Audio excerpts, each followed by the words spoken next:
Hola, buenas noches, ¿cómo les va? No salimos de este tema porque le damos continuidad en el análisis, además de lo que acaba de comentar Pablo en la entrevista con Pellegrina. Hoy hubo en Capital Federal, sobre todo en las zonas más acomodadas de la ciudad de Buenos Aires, un cacerolazo en defensa de Vicentín, de la empresa. La primera referencia, antes de pasar a los datos estadísticos, es de mucho interés en el sentido que hay como una doble vara, ¿no? Se le exige una eficacia, una eficiencia al Estado que no se le exige a los particulares. El Estado interviene en esta situación porque los propietarios privados del grupo agroexportador lo llevaron a la quiebra, no demostrando ser desde el sector privado eficiente para manejar el negocio. Si es que hay aquí un problema de falta de eficacia o hay otra cosa, porque entre otras razones, una intervención se acelera o se toma cuando se sospecha que puede haber un vaciamiento de la empresa, haciendo que sea incobrable para todos los acreedores, entre los cuales el principal es el Estado, las deudas que la empresa adquirió en su momento. Miren, el problema aquí comenzó a fines del año pasado. En diciembre, la empresa Vicentín dijo que no iba a poder pagar. Le debía 350 millones de dólares a sus proveedores. Y ahí empezó a sospecharse que había un proceso acelerado de vaciamiento para que en el concurso de acreedores que está abierto, efectivamente, y que va a seguir su curso, pero que ahora tiene al Estado interviniendo a la empresa, se sospechaba que por más que la justicia avanzara a paso lento, iba a ser más rápido el avance de los dueños de la empresa para vaciarla y no pagar lo que tenían que pagar. Esta es la primera referencia. Lo segundo, no es una empresa más Vicentín. Lo hemos dicho en alguna de las columnas que hacemos tanto en esta edición de Telediario como en Telediario Televisión. Es una gran agroexportadora con muchos negocios diversificados. Vamos a ver algunos números. Se trata de la cuarta agroexportadora general del sector, es decir, que el grupo reducido, no son más de 10, que agroexportan, es la cuarta en el ranking. Exporta 2.6 millones de toneladas en granos, pero es la primera exportadora en subproductos y aceites. Exporta 5.9 millones de toneladas de subproductos y 1.4 millones de toneladas en aceite. Es decir, que estamos hablando de no cualquier empresa, estamos hablando de un actor con peso en un sector que es vital para la economía argentina y para el flujo de dólares que tienen que entrar al país, que estando en capitales argentinos es una cosa y estando en capitales extranjeros es otra. Ya lo hemos visto en los últimos tiempos.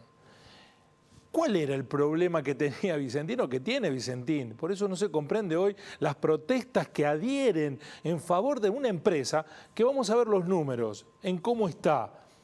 El concurso preventivo al que apeló es porque debe 100.000 millones de pesos, 100.000 millones de pesos. Tiene 2.600 acreedores. De esos 100.000 millones de pesos hay una deuda comercial de 25.000 millones de pesos que le debe a 1.895 empresas que no cobraron los granos que le dieron. Le dieron los granos a Vicentín, Vicentín los usó para exportar, para hacer subproductos y no les pagó. Ahí hay acopios, cooperativas, corredores, productores pequeños, medianos, grandes, 1.895, a las que les debe muchos de la zona principal de Santa Fe y de Córdoba, a las que le debe 25.000 millones de pesos. Pero además, Vicentín le debe a los bancos.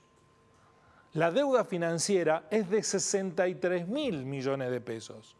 Le debe a 37 bancos que no han cobrado sus créditos, muchos son nacionales y otros extranjeros. El banco al que más le deben es el Banco Nación, al que le deben 300 millones de dólares deuda, que creció exponencialmente durante el año 2019, pero también le deben a 587 proveedores de bienes y servicios, a 19 acreedores fiscales, es decir, estados. Acreedores fiscales es la AFIP, rentas de la provincia de Santa Fe y de los otros lugares donde la empresa tiene unidades de negocio.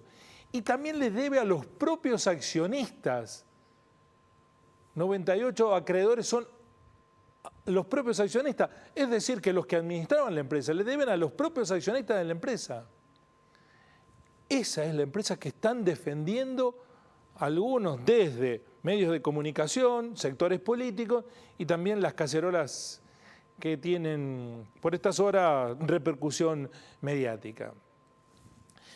Es paradójico en este sentido. El Estado es bueno para ayudar a las empresas. De hecho, ahora lo está haciendo en el medio de la pandemia. Se ha acudido de todos los sectores. Pero no te metas con los negocios. No participes con los negocios. No te metas en el negocio, ayúdanos. Corregí el déficit, pero no te metas en el negocio. El Estado no sirve para administrar, es ineficaz. Y en eso puede que haya ejemplos que lo certifican. Pero sí los privados a los que tiene que rescatar el Estado recurrentemente y no por historia presente. En los 80 hubo que nacionalizar deuda privada. Decenas de empresas, grandes empresas que hoy son multimillonarias. Todos nosotros nos hicimos cargo de sus deudas. Sin embargo, el Estado no puede meterse en el negocio, porque afecta a los intereses y no respeta una lógica que tiene poco de económica, porque cuando uno ve los números, no es económica, es ideológica. Todo lo ponemos en el tamiz de la ideología, todo lo transformamos en una guerra de unos contra otros, siendo que hay razones objetivas, numéricas, matemáticas, respecto de lo que estaba pasando con una empresa a la que el Estado le prestó plata injustificadamente. Y habrá que averiguar si allí no hay delito. Y si hay delito, meter presos a los que lo cometieron. Pero usted sabe que vivimos en un país en donde nunca, salvo que haya una decisión política, un empresario va preso y un político va preso por hacer juntos negocios. Así son las cosas.